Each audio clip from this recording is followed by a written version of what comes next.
The more time I spend on YouTube, the more I enjoy it.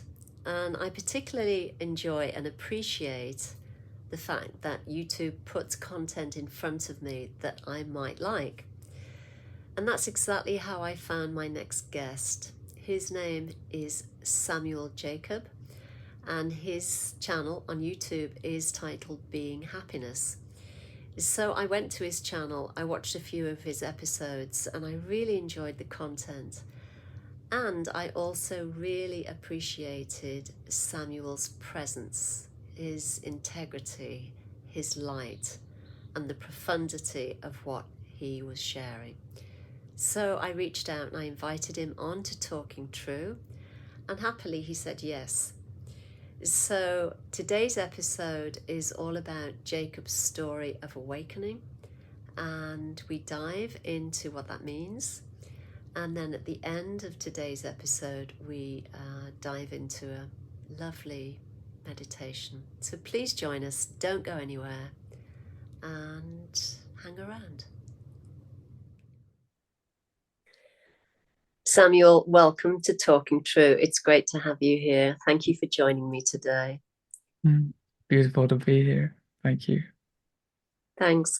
So, everybody loves a good story. I know I do. And viewers appreciate stories of awakening. So I would love to hear what happened to you and, how you came into this place of self-recognition.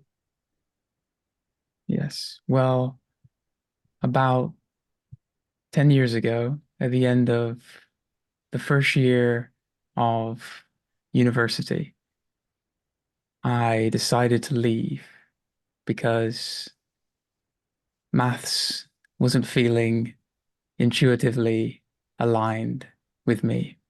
So I decided to possibly change courses. But after leaving, my partner of the time also decided to break up with me.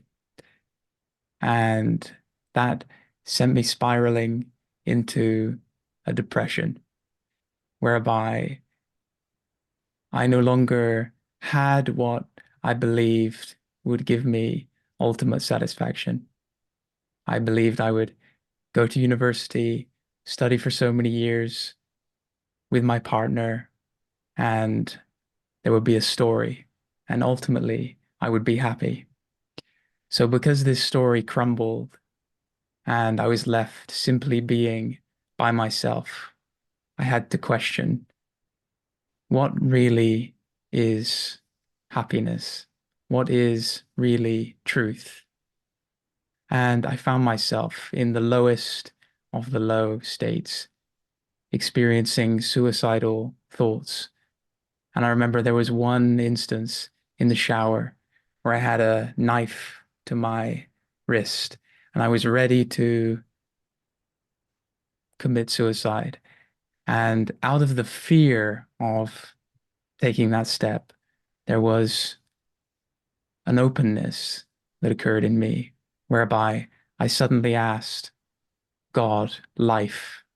And at the time, I was an atheist. So this was very open for me to say, if there is an intelligence here in life, please show me how to be happy. There must be a way to be happy. And I noticed from that moment onwards in my life, a huge shift occurred whereby books, videos, meetings suddenly occurred, whereby information came to me that was awakening me, opening me to the possibility of what we speak of here as consciousness being the base reality. And I remember one particular video that touched me very deeply was with John Hagelin, who was a physicist at the time. And at that time, I was very interested in science.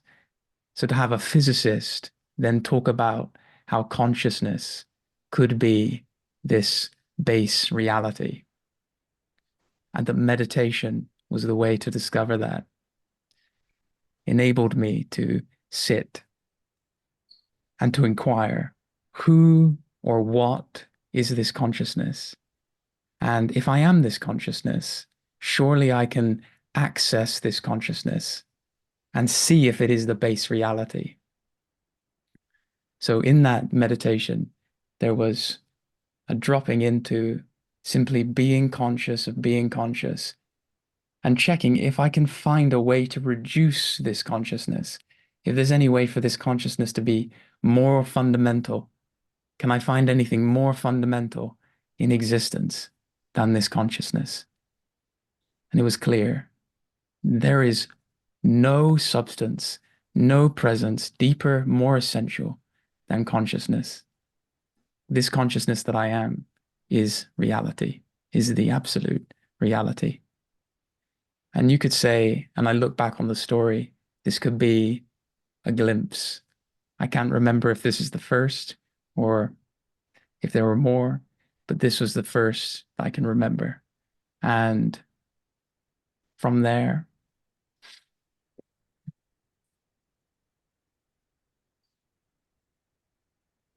there was a discovery of more teachings, more practices of meditation to inquire deeper into this consciousness, because inevitably what occurs in us is the residual momentum of believing in separation. And so as that arises again, there is a impulse to seek, to inquire, is this belief true? I remember experiencing consciousness being the base reality. And yet now it seems like there's separation, that I'm located in the body. So how can I get back there? And so I found books, lines of reason, met with teachers, and this enabled the continual recognition, the continual glimpse of this presence, so that it facilitated a gradual washing away of the residues of separation, such that the prevailing experience is the one which is that there is only one reality, and it is this consciousness. Yes. Mm. Beautiful. Mm. Beautiful. You know, what you shared, I would say, is fairly typical with respect to the awakening process, if we can call it that, right? There's a glimpse. Sometimes it's a huge event. Sometimes it's quite subtle. But there's still an underlying belief in the seeker of separation and trying to get there, wherever the belief there is, you know, which maybe nirvana, the idea of nirvana. And that was a huge shift or recognition in terms of my story, that seeking itself was an obstacle, and that the one that is being sought is already here. And I think that oftentimes for seekers is quite difficult to kind of grasp or move into, or however you want to put it, because there's still this idea of being a seeker. And especially if you've been a seeker for decades, as I have been, you can become really identified with being a spiritual seeker.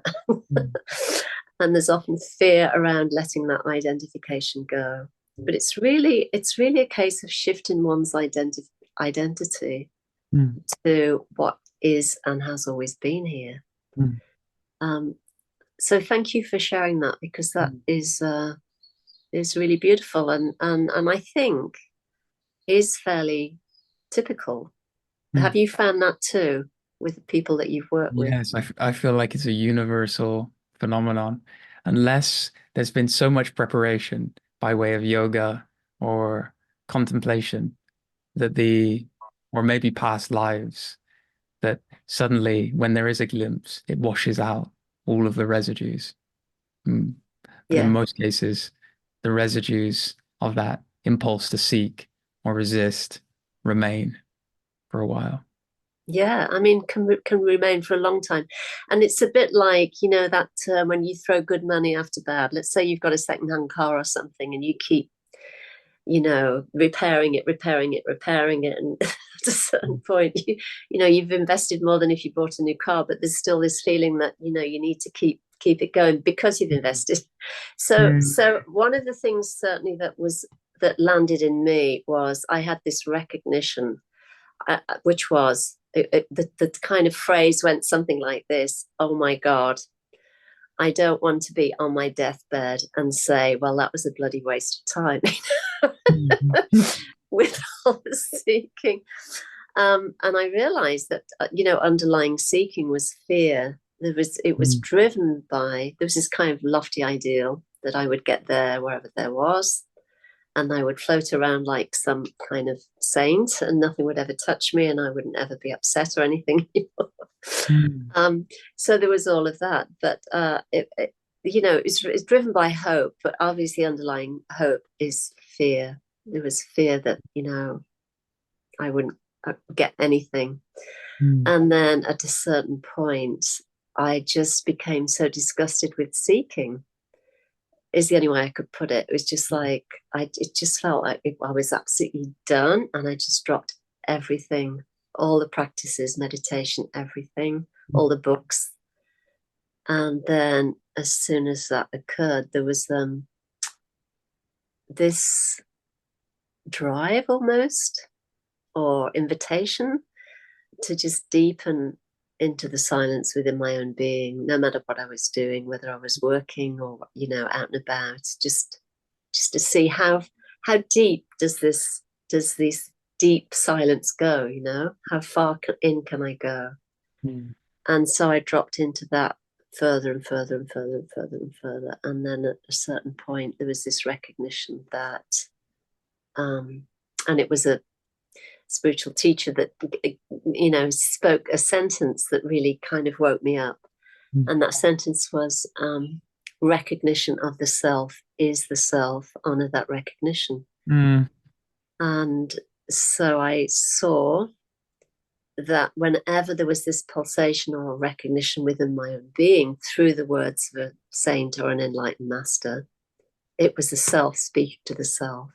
It was self honoring the self. But, you know, to get to that place, I think we have to, I guess, have thoroughly worn out the whole seeking game. Otherwise, there's still this pull to keep looking. Well, that didn't work. Let me try this. You know, I had some success there. Let me maybe double my meditation efforts. Instead of an hour, I'll do it for 2 hours. Yeah, I think one of the ways this urge to seek can be dissolved or can be understood to be unnecessary, and whenever it arises, to establish that the impulse to move away from now is useless, because the now is where we are, is where our reality is. And the way is to understand that the now is not in time, that time moves in the now. The seeking impulse moves in the now, from the now to the now, and the now never moves. So the impulse to move away from the now already comes from where we're looking to, where we're seeking to. We're already at that. So to see that the now is unchanging, and the now is consciousness, is ourself, they are inseparable, is to understand also that ourself, this consciousness, never seeks. It's impossible for it to seek, because seeking would imply that there is a time other than now. There is a place other than now that we could go to. But if we see that this consciousness is still unchanging, we are there. And just that understanding, when the seeking arises, we can see that it's a movement. It cannot take us to where we are.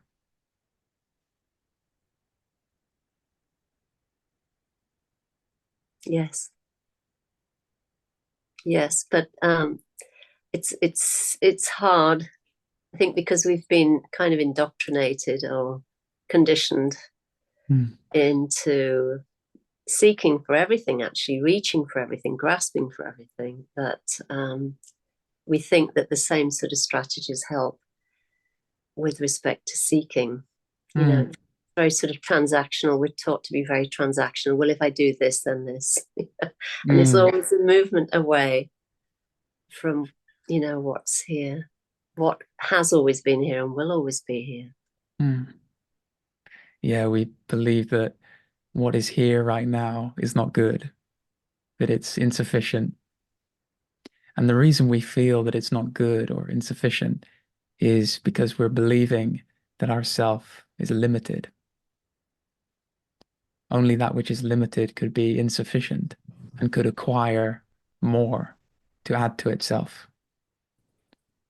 So we look for relationships, objects, situations to add to us, to fill us up. And it's just because we've mistaken ourself for an idea of an entity that is lacking. But if we check our experience of ourself, there's no evidence in this moment of ourself lacking anything. If we don't refer to any thought, and we just refer to ourself, this presence, conscious, all it knows is that it is conscious and present. It is the mind that thinks there is lack.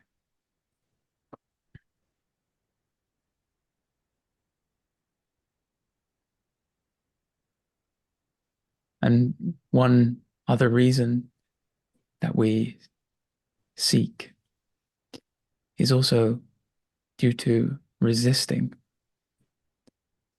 When there is a sensation that appears that we have somehow claimed to be separate from ourselves, we are believed to be up here and the sensation is down here, and we don't like it.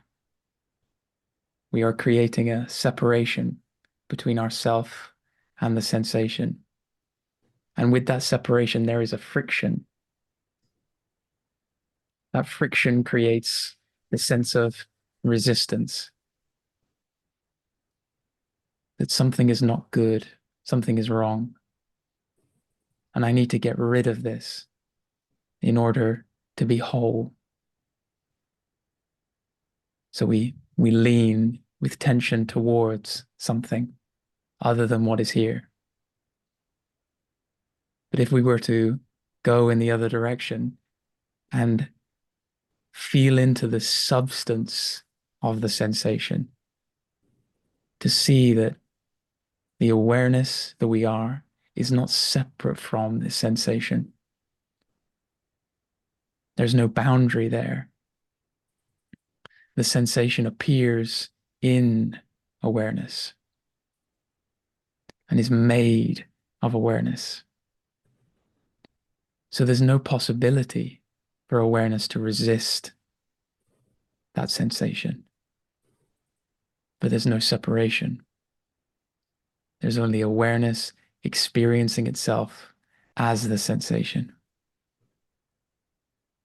And amazingly, when that appearance of separation disappears, meaning we no longer believe in that separation, the sensation transforms because there's no longer this friction that's being forced upon the sensation to create the impression that it's separate. And so it's felt inside awareness. And awareness being boundless, open, this sensation has infinite space to expand and relax. So these residues of seeking and resisting appear as tensions in the body. And the way to simply allow them to come up is to see that they appear within us, within awareness, and allow them to relax all by themselves. Yes. Yes. So do you work with individuals, Samuel, or do you run group events to support, people to understand and to experientially get to this point? Yes, one-on-ones, many people. I've enjoyed so much meeting one-on-one and exploring this presence and allowing all of these tendencies to be seen clearly. Yep. And yeah, I gave the first guided meditation yesterday for a group, but I would love to host meetings And that's online, or is that in your local? online. Online, yes. But you're based in the UK, correct? Yeah, in the UK, yeah, Whereabouts in the UK? in Bristol. Nice. Beautiful. So were you how did this, and I think this is interesting to kind of share for folks as well. Were you guided to speak to people, or did you find that people were naturally navigating their way towards you and finding you because of your energy and your state? Both, but mostly internally. Uh, the word vocation literally means a calling from God. So the God that we are, this reality, calling itself within itself to say, hey, I would love to share this, and feeling a natural uprising of joy to do that.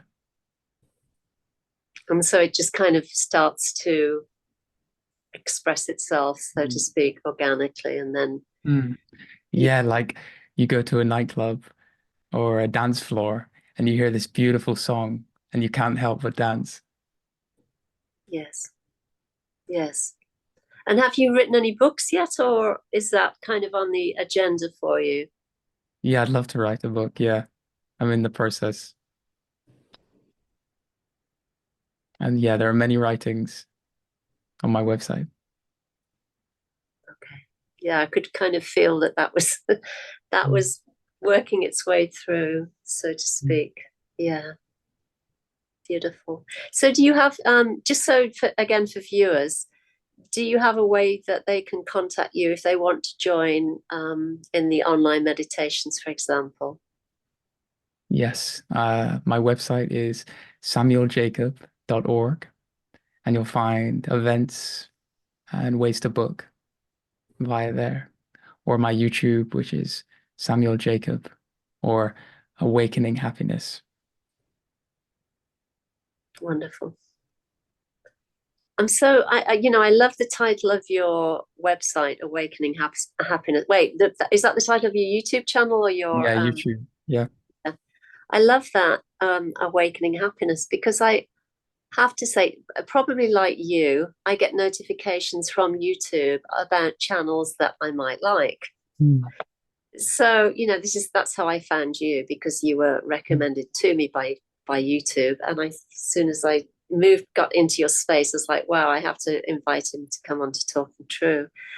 And all of that said, I have been on to some advaita teachers or non-duality teachers, however you want to phrase that, some of their websites. And one of the things that I've noticed is there isn't a whole lot of joy. Mm. There isn't a lot. It's very kind of serious and intellectual, in terms of the delivery and the content and all of that. And for me, that feels limited somehow. It doesn't feel like it contains the entire color and spectrum of Mm. all of life itself, because from where I see and experience, it's all about honoring everything and welcoming in pain and suffering too, and meeting it and greeting it, working with it, and so on. And then really living and speaking from this place of authenticity and joyfulness and playfulness and expansion, and so on and so forth. And you can definitely feel it. You as you and I shared before we hit the record button and came on to this episode, there's a transmission of energy that happens that you can feel from those who have woken up to the recognition of the true self, or the one self, or however you want to put it. So do you have any comments about that? About, where is joy in terms of this recognition? I joke that the reason joy seems to emanate from me more readily is because of my conditioning as a body, and the amount of laughter and jokes that happened in our family from a young age. So it feels like joy has been a flavor already present. And so when the recognition is here that our being is happiness, our being is complete, that energy bubbles up more readily into joy. And perhaps with other people, there's more of a proclivity to peace and calm, to open-hearted compassion that's silent and serene. And yet there's still the same essential transmission. Yes. Like Thich Nhat Hanh is a beautiful example. Such a depth of calm, and a tiny smile on his face communicates so much joy. Yes. I would say there's a quiet joy. I always felt this quiet joy with him. And as you said, this profound peace. Yes, and I was just interested because some of the teachers I've listened to, that it was almost almost depressed, very intellectual, almost depressed. So, it was very strange. So for me, it's really about joy and this feeling of lightness and expansion, and free expression with limitation, and just this ease and a flow that you can really feel. I could feel it as soon as I came onto your channel and started hearing.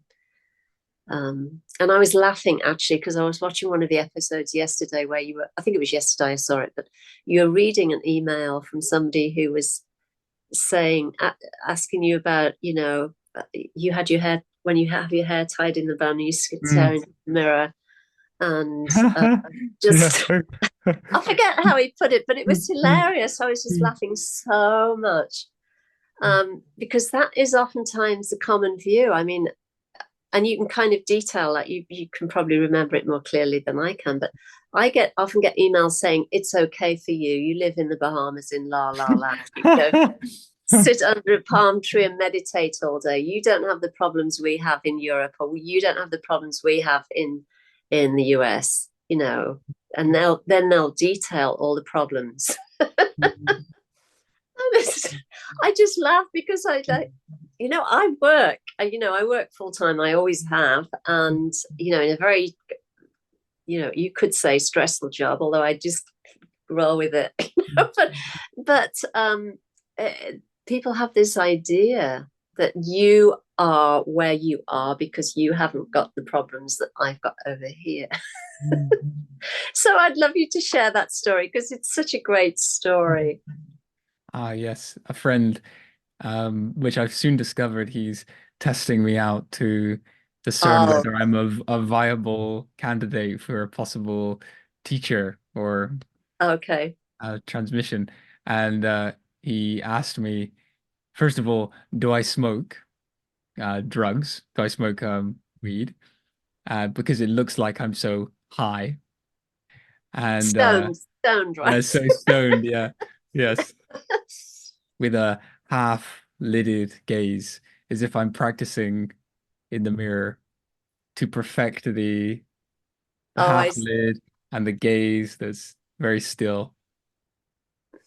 And as if for me to have a man bun would be the pinnacle of enlightenment, to have that form in my expression. because that's what enlightened teachers do, right? Smoke dope, stare in the middle mirror to practice their gaze, and then go online and talk all kind of foolishness. Yeah. Oh my god, it was so fun. I was laughing. I was laughing so hard when when I watched that.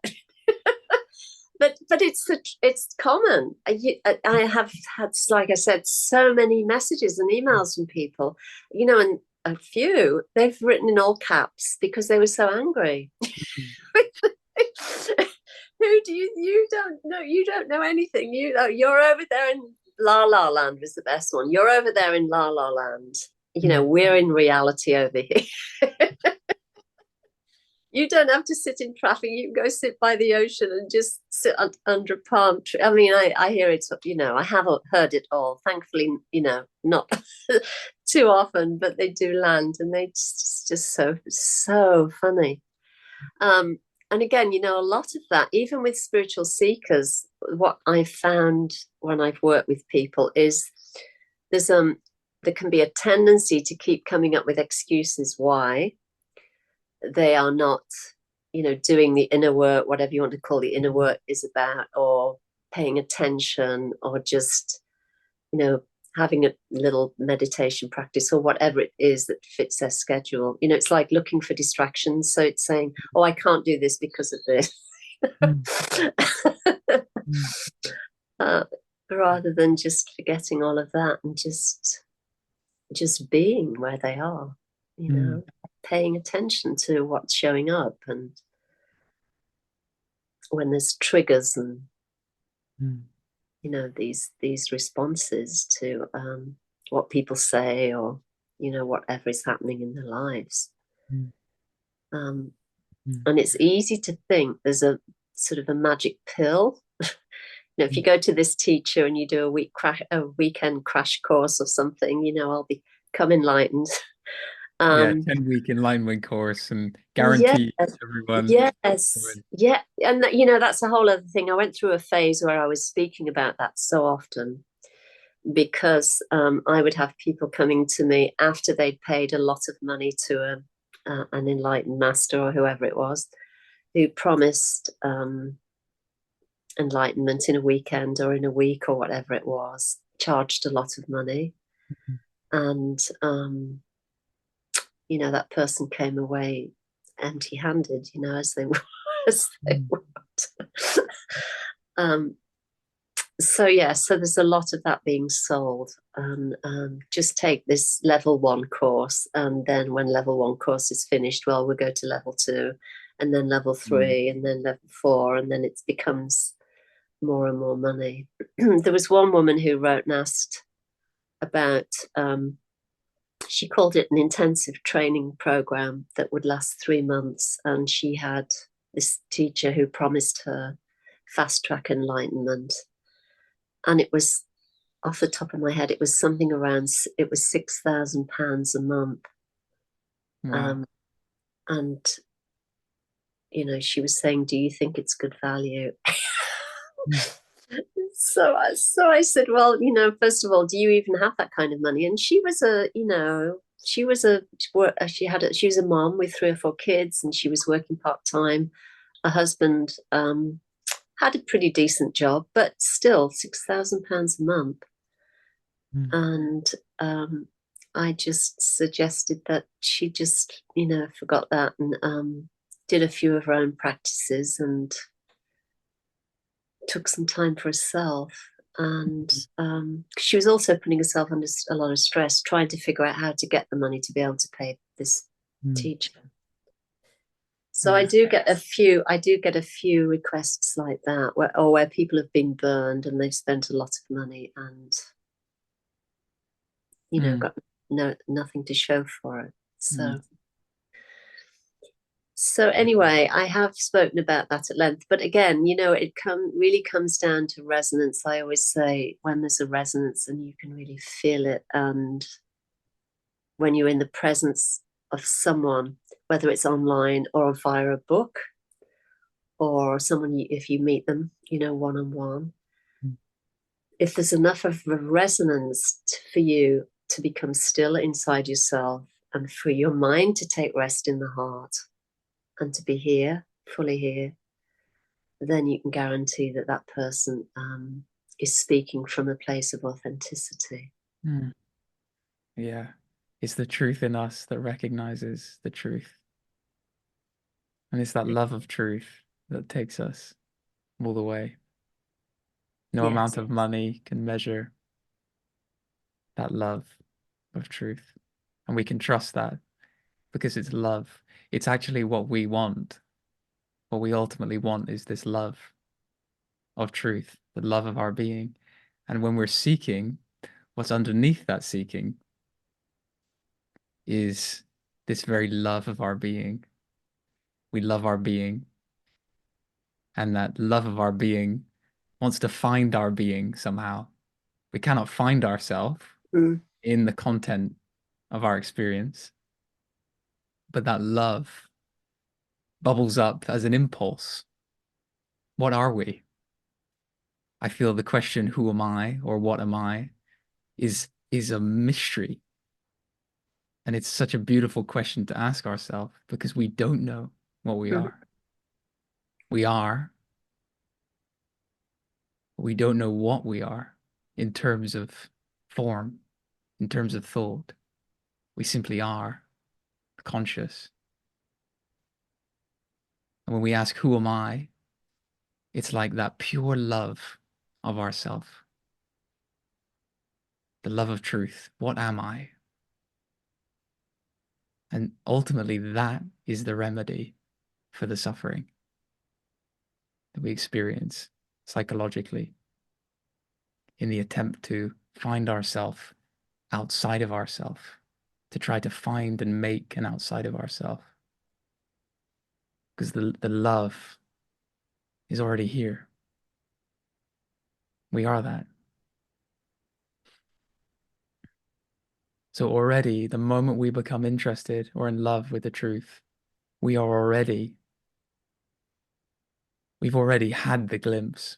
It may be seemingly insignificant or miniature when we look at it from the mind.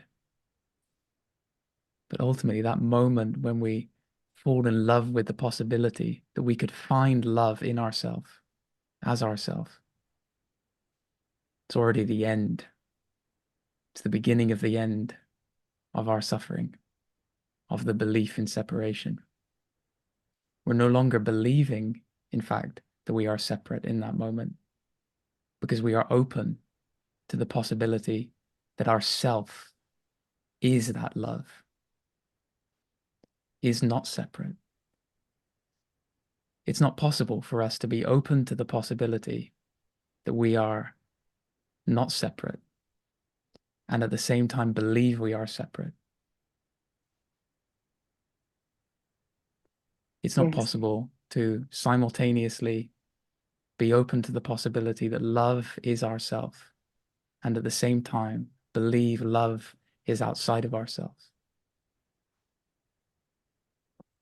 So in fact, in that moment, we are tasting the love that we are.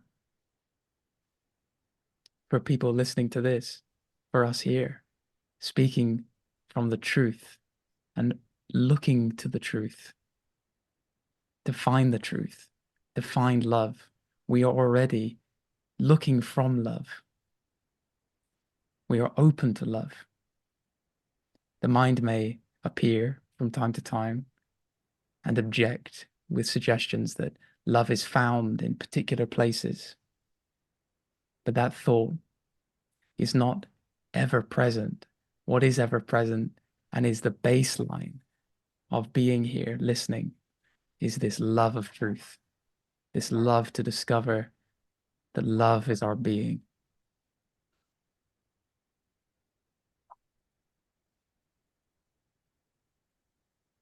Yes. It's love recognizing love, truth recognizing truth.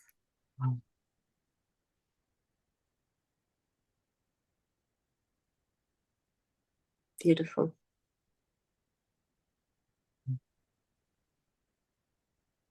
And you can feel it, we feel it. Mm.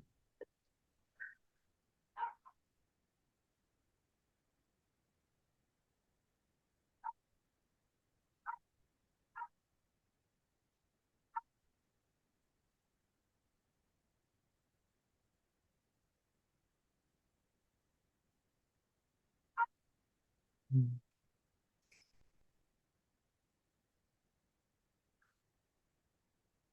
Samuel, is there anything else you would like? I mean, I could sit in this silence. Mm. Maybe that's what we should do. We can just end this episode by sitting in silence for a little while, and then I'll end the recording and we can go from there. Shall we do that? Yeah, be happy to.